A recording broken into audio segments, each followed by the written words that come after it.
always thought my neighbor, Mr. Jenkins, was just a nosy old man with nothing better to do. He was retired, spent most of his time tending to his garden, and always had something to say about everyone in the neighborhood. It annoyed me, to be honest. The way he always seemed to be watching, observing, knowing things before anyone else did. So when he pulled me aside one evening while I was taking out the trash and said, "You should be careful, buddy. I've seen things," I barely paid him any attention. "Seen what?" I asked, half laughing, assuming it was just another one of his pointless warnings. He gave me a long, almost pitying look. "Just pay attention." I brushed it off. My wife, Emily, and I had been together for 8 years, married for 5. She was the love of my life, the person I had built my world around. We had our disagreements like any couple, but I never, not for a second, doubted her faithfulness. Then things started to change. At first it was small, a shift so subtle that I barely noticed. She started working late more often, sometimes coming home well past midnight, blaming deadlines, projects, and last-minute meetings. It made sense. She had always been career-driven, always pushing herself. I didn't question it. Then came the secrecy. Her phone, which used to be left carelessly on the counter, was suddenly always with her. She tilted the screen away when she texted. Sometimes I'd walk into the room, and she'd quickly lock it, forcing an awkward smile, pretending like nothing had happened. Her scent changed. I don't know how else to explain it. She always wore the same perfume, a light floral fragrance that I had bought her for our anniversary one year. But lately, when she'd come home late, there was something different. A musky, masculine scent clung to her clothes, faint but unmistakable. Then there were the things I couldn't ignore. A men's jacket in our coat closet that didn't belong to me. The way she suddenly started going to the gym, but never seemed to lose any weight or show signs of actually working out. The times I'd call, and she'd answer out of breath, claiming she was just taking a walk or running errands, but the background noise never matched her words. Still, I told myself I was overthinking, that I was letting paranoia get the best of me. Then came the night that changed everything.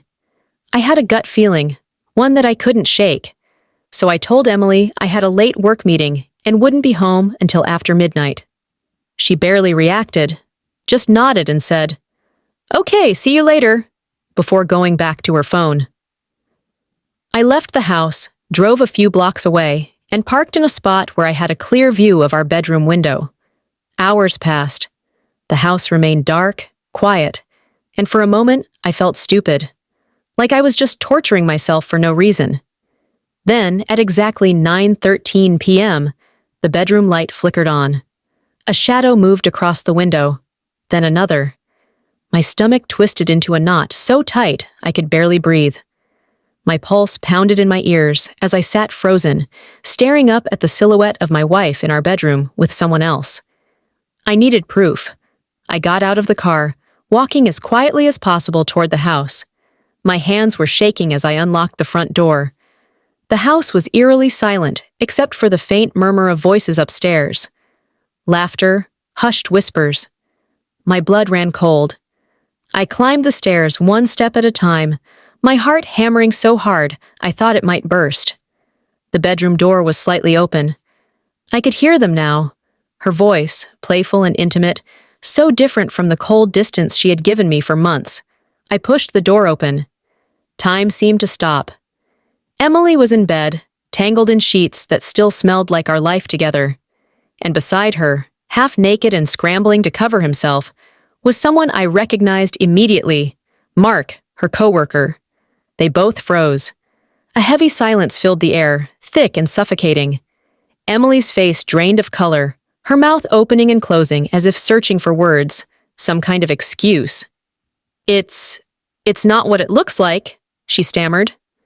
I let out a bitter laugh, a sound that felt foreign coming from my own throat. "Really?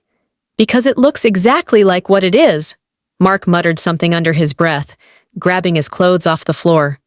He wouldn't even look at me. Emily started crying, but I felt nothing.